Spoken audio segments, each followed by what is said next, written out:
ሰላም ጤና ይስጥልኝ። ከሐረሪ ክልል ቴሌቪዥን የዕለቱን ዜናዎች ይዘን ቀርበናል። ከዜናዎቹ ጋር ምስጋናው ኃይሉ ነኝ። በቅድሚያም ክልላዊ ዜናዎች። በክልሉ ነዋሪዎችን የኑሮ ደረጃ የሚያሻሽል እና ዘመናዊ የከተማ ስርዓቶችን በመገንባት ውጤታማ ስራዎች መሰራታቸውን የሐረሪ ክልል ከተማና ልማት ኮንስትራክሽን ቢሮ ገለጸ። ባለፉት 4 ዓመታት ተኩል ከተማዋን ለነዋሪዎች ምቹ፣ ለቱሪስቶች ሳቢ፣ ለኢንቨስትመንት ተመራጭ ለማድረግ የተጀመሩ ሰፋፊ የልማት ስራዎችም ላይ ውጤት መመዝገቡን ተጠቁሟል። ዘገባው ያዩብ ካዛሊ ነው። ዝርዝር አለን። የሐረሪ ክልል ከተማ ልማትና ኮንስትራክሽን ቢሮ ባለፉት 4 ዓመታት ተኩል የነዋሪዎቹን የኑሮ ደረጃ የሚያሻሽሉ ለስራ ምቹ የሆኑና ዘመናዊ የከተማ ስርዓቶችን የመገንባት ስራዎች በውጤታማነት ሲያከናውን መቆየቱን አስታወቀ። ከሐረሪ ብዙሃን መገናኛ ኤጀንሲ ጋር ቆይታ ያደረጉት የቢሮ ምክትል ኃላፊ አቶ ረይስ ዩሱፍ እንደገለጹት ክልሉን ለነዋሪዎቿ ምቹ፣ ለቱሪስት ሳቢና ለኢንቨስትመንት ተመራጭ ለማድረግ የተጀመሩ ሰፋፊ የልማት ስራዎች ታላቅ ስኬት አስመዝግቧል ብለዋል። ዘመናዊና የተቀናጀ የከተማ ልማት በማካሄድ በኩል ቢሮ የመዋቅራዊ ፕላናት ተግባርን ከታሪካዊ የኮሪደር ልማት ጋር በማቀናጀት የከተማዋን ገጽታ በእጅጉ መቀየሩን ገልጸዋል። ይህ ስራ የከተማዋን ውበት ከመጠበቅ ባለፈ የንግድና የትራፊክ እንቅስቃሴን በማቀላጠፍ ለከተሜነት መስፋፋት አዲስ ምዕራፍ መክፈቱንም አስታውቀዋል። እንደ አቶ ረይስ ገለጻ የኮሪደር ልማቱ የከተማዋን ታሪካዊ እሴት ሳይነካ ዘመናዊነትም እንዲላበስ ተደርጎ የተከናወነ በመሆኑ ለነዋሪዎች አዲስ የኑሮ ተስፋን ሰጥቷል። የአገልግሎት አሰጣጥን ለማዘመንና ብልሹ አሰራርን በመሰረት ታዊነት ለመለወጥ የዲጂታል ቴክኖሎጂን በመጠቀም ረገድ ከፍተኛ ለውጥ መመዝገቡ ተገልጿል። በተለይም የካዳስተር ስርዓትን በማዘመን የመሬት መረጃን አስተማማኝና ከማጭበርበር የጸዳ ማድረግ ተችሏል። አጠቃላይ የከተማ እሳቤ ጋር ተያይዞ በዋናነት አካታች የሆኑ ከተሞችን የመመስረት እና ምቹ የሆኑ ከተሞችን የመገንባት ዓላማን እና ራዕይን አንግቦ ሲያከናውን ቆይቷል። በዚህም እንግዲህ ካሁን በፊት ከተሞቻችን አይተውት የሚያውቁትን በተለይ ከስማርት ዲጂታል ከተማ ከመስረት ጋር ተያይዞ ትልቅ ስራዎችን አትሊስት ለሞዴል መሆን የሚችሉና ለወደፊት መስፋት የሚችሉ ስራዎችን ማከናወን ተችሏል ማለት ነው።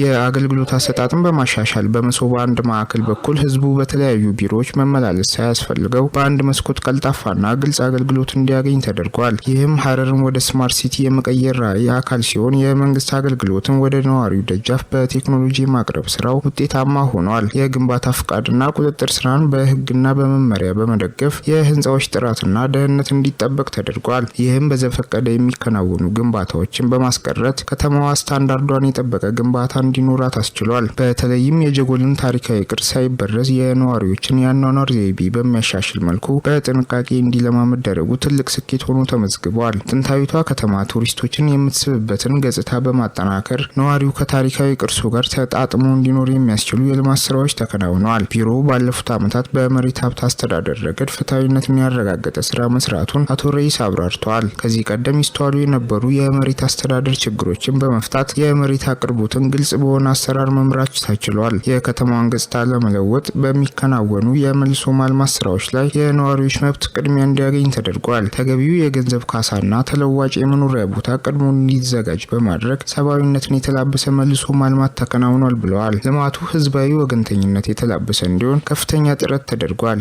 በርካታ የመኖሪያ ቤቶች ለተቸገሩ ወገኖች እንዲተላለፉ ተደርጓል ያሉት አቶ ረይስ ይህ በራሱ የመልካም አስተዳደር ማሳያና የመንግስትን ህዝባዊነት በተግባር ያረጋገጠ ተግባር መሆኑን ገልጸዋል። ለወጣቶችና ለጥቃቅንና አነስተኛ ተቋማት የሚሆኑ የስራ ቦታዎችን በማዘጋጀት የከተማዋን ኢኮኖሚያዊ እንቅስቃሴ ማነቃቃት መቻሉንም አክለዋል። አቶ ረይስ ዩሱፍ በመጨረሻም ባለፉት 4 ዓመታት ተኩል የተመዘገቡ ስኬቶች የነገዋን የበለጸገች ሐረር ለመገንባት ጽኑ መሰረት ናቸው ብለዋል። ቢሮው በቀጣይም እነዚህን በላቀ ጥራት የተጀመሩ የልማት ስራዎች አጠናክሮ በማስቀጠል ለነዋሪዎች ምቹ የሆነችና ሁለንተናዊ ብልጽግናዋ የተረጋገጠ ከተማ ለመፍጠር ቁርጠኛ መሆናቸውንም ገልጸዋል። አጠቃላይ እንግዲህ በከተማው ዘርፍ ትልልቅ ስራዎች ሰርተዋል። እነሱን አጠናክሮ መቀጠል ይፈልጋል። በቀጣይ ግን እነዚህን የልማት ስራዎችን እንዴት አቀናይተን መምራት እንችላለን የሚል አቅጣጫ ተቀምጧል። ከዛ ውጪ ከተሞችን ደግሞ ለስራ ምቹ የማድረግ ማለት ነው። በሐረሪ ክልል 1447ኛውን ሂጅራ የበድር ቀን ምክንያት በማድረግ በደማቅ ሁኔታ ተከብሯል። የበድር ቀን ለትውልዱ ባህልን ሳይበረዝና ሳይሸራለፍ ለማስተላለፍ በትኩረት እየተሰራ እንደሚገኝም ተገልጿል። አያንቱ አህመድ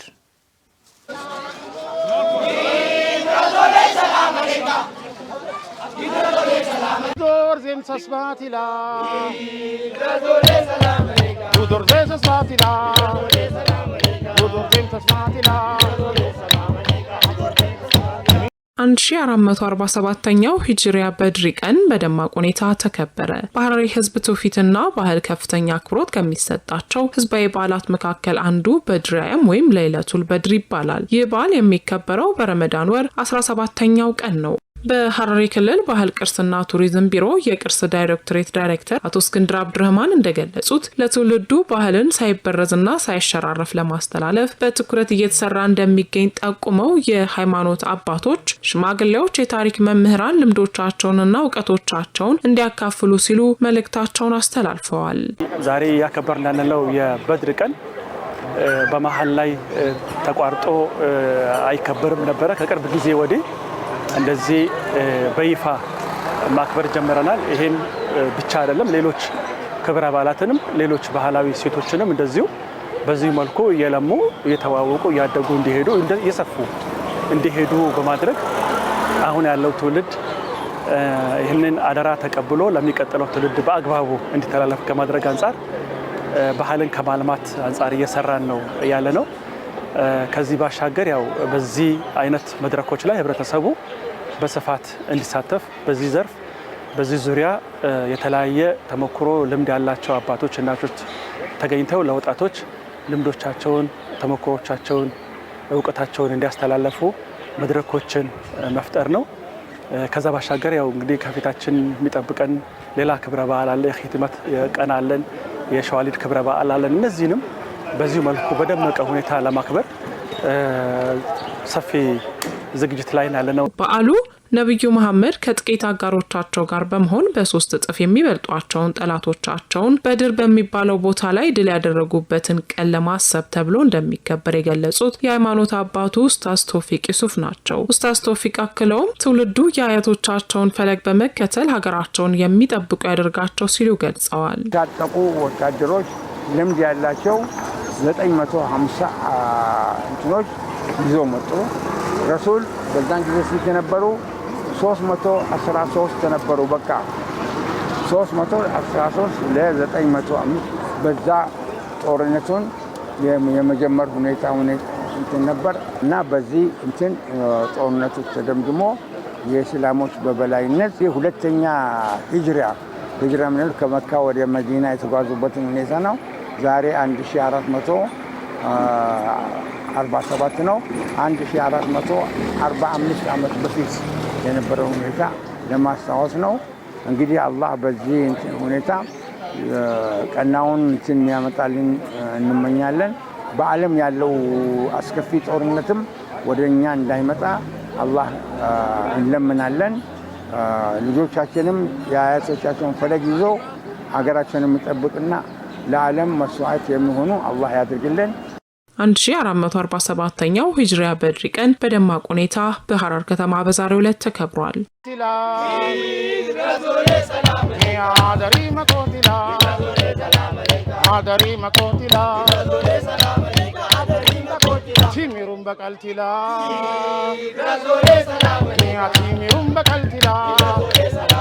Timirun bakaltila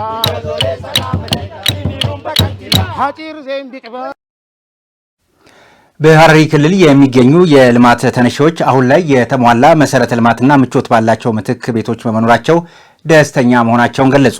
በቀጣይም በብሔርና በሃይማኖት ሳይከፋፈሉ በክልሉ ልማት ላይ የሚያደርጉትን ድጋፍ ተሳትፎ ማጠናክረው እንደሚቀጥሉም ተናግረዋል። ዘገባው የአርፋት ኡስማን ነው። ዝርዝር አለን።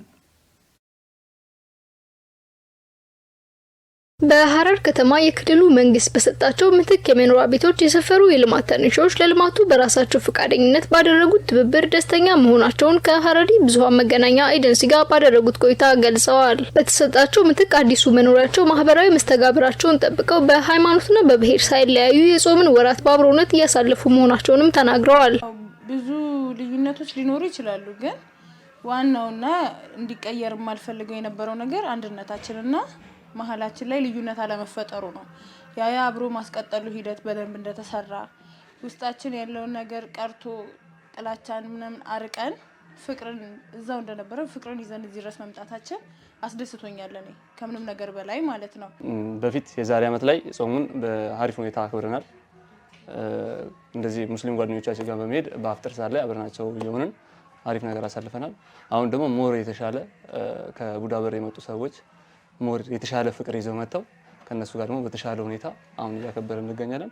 እነሱን ካገኘን በኋላ አብሮነትንና እኛ ካሳለፍንባቸው ጊዜዎች የተሻለ ፍቅርን አይተንባቸዋል። ለዛ ነው እነሱ ማለት የተገኘ ነው ዛሬ። የልማት ተነሺዎቹ አሁን ላይ የተሟላ መሰረተ ልማትና ምቾት ባላቸው ምትክ ቤቶች በመኖራቸው ደስተኛ መሆናቸውንም ጨምረው ገልጸዋል። በአሁኑ ወቅት የእስልምና እምነት ተከታዮች የረመዳን ጾምን፣ የክርስትና እምነት ተከታዮች ደግሞ የአብይ ጾምን በፍቅርና በአብሮነት እያሳለፍን እንገኛለንም ብለዋል። እኔ ማስተላልፈው በተለይ አብዛኛው ጀጎል ላይ ላሉ ወጣቶች ማስተላልፈው አንድነትን፣ ፍቅርን ከኛ ተማሩ። እስላም ክርስቲያን ሳይባባል ነው የቡዳ በር ልጅ ኖሮ እስከዛሬ ድረስ የደረሰው። እስላም ክርስቲያኑ አንድ ላይ በልቶ አንድ ላይ ጠጥቶ ሀዘኑን ደስታውን አብሮ ላይ አሳልፎ ማለት ነው እና ከኛ እንዲማሩና እኛ ተምሳሌታቸው እንድንሆን ነው የምፈልገው። ከኛ ብዙ ነገር እንዲማሩ ፈልጋለሁ። አንድነትን፣ ፍቅርን፣ የሃይማኖት እኩልነትን ከኛ እንዲማሩ ፈልጋለሁ። እንዲሁም በጾም ወቅት አብሮነታችንን እያሳየን ፍቅራችንን በማዳበር እንድናሳልፈው ብዬ እመክራለሁ። የተሻለ የሚሆነው በእንደዚህ አይነት መንገድ ቢሆን ነው። አንድነታችንን እናጠናክረው በእንደዚህ አይነት መንገድ ነው። እኔነትን ትተን እኛነትን ስንይዝ ነው አሪፍ የሚሆነው እና እንደዛ ብናደርግላለሁ ለወጣቶች።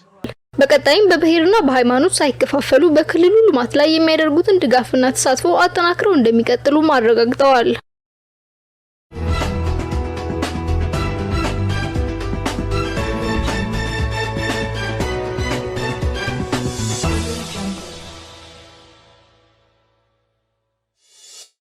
ወደ ሀገር አቀፍ ዘገባዎች ተሻገርን። ባለፉት 5 ዓመታት በመጠንና በጥራት የተሻለ ቡናን በዓለም ገበያ በማቅረብ የተሻለ ገቢን ማግኘት ተችሏል ሲል የኢትዮጵያ ቡናና ሻይ ባለስልጣን ዋና ዳይሬክተር ዶክተር አዱኛ ደበላ ገለጹ። በሌላ ዜና ደግሞ የአዲስ አበባ ኮሪደር ልማት ፕሮጀክት የከተማውን ብቻ ሳይሆን የኢትዮጵያን ኩራትና ገጽታንም ጭምር ቀይሯል ሲሉ ከንቲባ አዳነች አቤቤ ገለጹ። የሚሉት በሀገር አቀፍ ጉዳዮቻችን ከያዝናቸው መካከል ናቸው። ሌሎቹንም ጨምረን ወደ እናንተ እናደርሳችኋለን።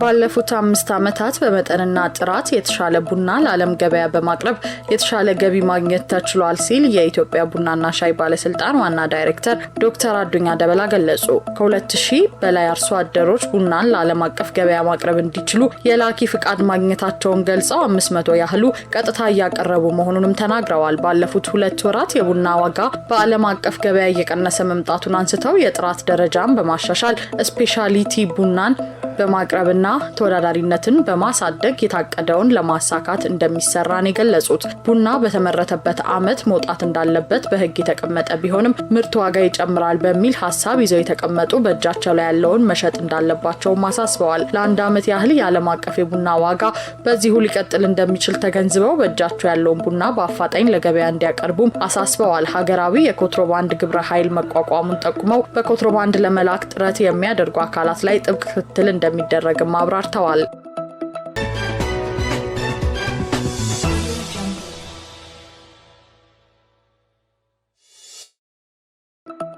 የአዲስ አበባ ኮሪደር ልማት ፕሮጀክት የከተማዋን ብቻ ሳይሆን የኢትዮጵያውያን ኩራትና ገጽታ ቀይሯል ሲሉ ከንቲባ አዳነች አቤቤ ገለጹ።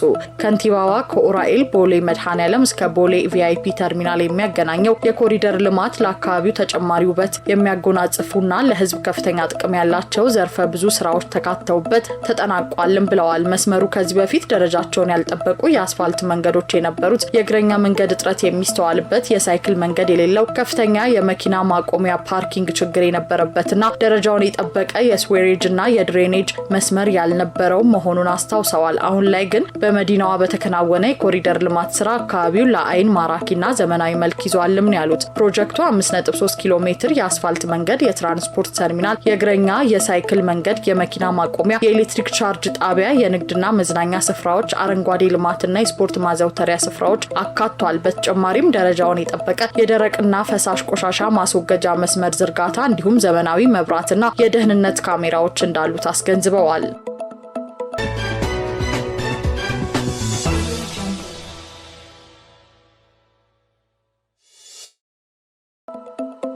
6ኛው ሀገራዊ የጎዳና ላይ ኢፍጣር የፊታችን ቅዳሜ በመስቀል አደባባይ ይካሄዳል ሲል የኢትዮጵያ እስልምና ጉዳዮች ጠቅላይ ምክር ቤት አስታወቀ።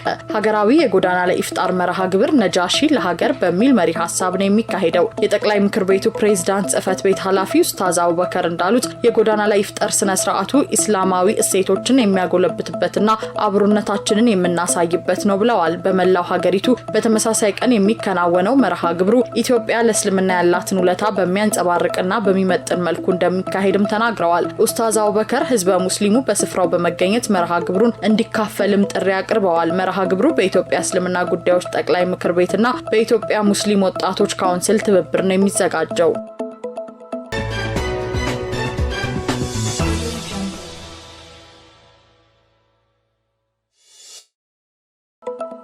በአማራ ክልል የሚገኙ የቱሪስት መስህብ ስፍራዎችን የሚጎበኙ የሀገር ውስጥና የውጭ ሀገር ቱሪስቶች ቁጥር እያደገ መምጣቱን የክልሉ ባህል ቱሪዝምና ስፖርት ቢሮ ገለጸ። በጠቅላይ ሚኒስትር ዶክተር አብይ አህመድ በገበታ ለሀገር እና ለትውልድ ኢኒሼቲቭ የተገነቡ የጎርጎራ ኢኮ ሪዞርትና የሎጎ ሀይቅ ሪዞርት ፕሮጀክት ለክልሉ ተጨማሪ የቱሪስት መዳረሻ እየሆኑ ይገኛሉ። የክልሉ ባህል ቱሪዝምና ስፖርት ቢሮ ኃላፊ መልካሙ ጸጋዬ ለኢትዮጵያ ዜና አገልግሎት እንዳሉት ዘርፉ ዋና ኢኮኖሚን ምንጭ ሆኖ እንዲዘልቅ የተሰሩ ያሉ ስራዎች ውጤታማ በመሆናቸው በክልሉ የጎብኚዎች ቁጥርም ሆነ ከዘርፉ የሚገኘው ገቢ ያደገ እንዲመጣ አስችሏልም ብለዋል። ባለፉት 7 ወራትም ከ10 ሚሊዮን 124 ሺህ የሚበልጡ የሀገር ውስጥ ጎብኚዎች የተለያዩ የመስህብ ስፍራዎችን ጎብኝተዋልም ነው ያሉት። በዚህ ወቅትም ከዘርፉ 7.9 ቢሊዮን ብር ገቢ ተገኝቷል ያሉት ኃላፊው የጎብኚዎች ቁጥርም ካለፈው ዓመት ተመሳሳይ ወቅት ጋር ሲነጻጸር በእጥፍ መጨመሩን አመልክተዋል። በተመሳሳይ ጊዜ ውስጥ ከ29900 የሚበልጡ የውጭ ጎብኚዎች በክልሉ የሚገኙ የቱሪስት መስህብ ስፍራዎች መጎብኘታቸውንም ገልጸዋል። በዚህ ዓመትም ጎብኚዎችን ቁጥር ሆነ ከዘርፉ የሚገኘው ገቢ በእጅጉ ማደጉን ጠቅሰው ለዚህም በክልሉ የሰፈነው ሰላም የጎላ አበርክቶ እንዳለው ተናግረዋል።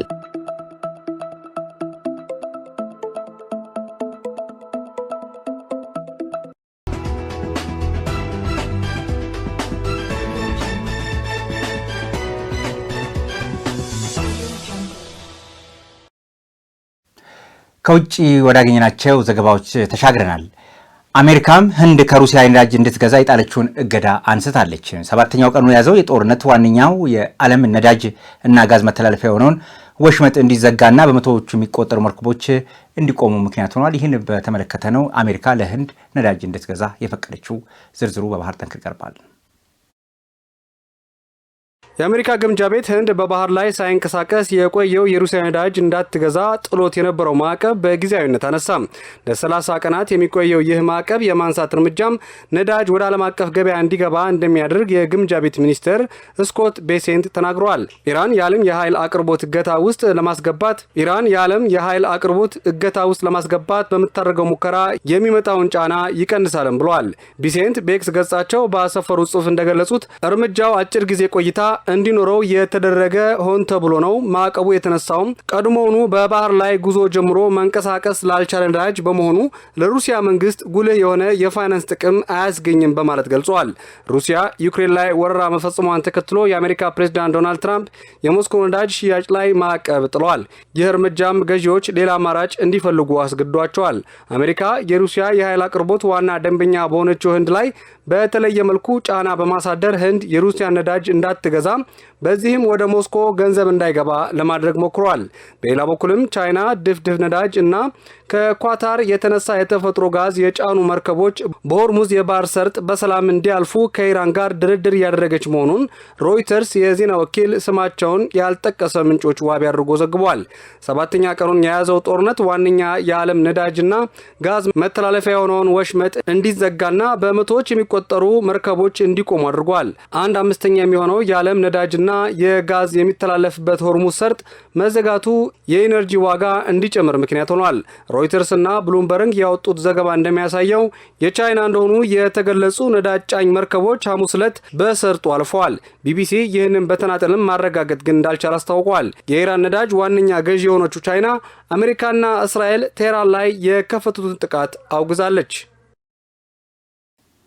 ተመልካቾቻችን ከሐረሪ ክልል ቴሌቪዥን የነበሩ ዜናዎች የተካተላችሁትን ይመስል ነበር። ዜናዎቹን ወደ እናንተ በማድረስ በኩል ምስጋናው ኃይሉ አብሬያችሁ ቆይታ አድርጌያለሁ። ከቀሪዎቹ የሐረሪ ቴሌቪዥን ፕሮግራሞች ጋር ሰናይ ጊዜን እየተመኘሁ የኔም በዚህ አጠናቀቅኩ። ጤና ይስጥልኝ።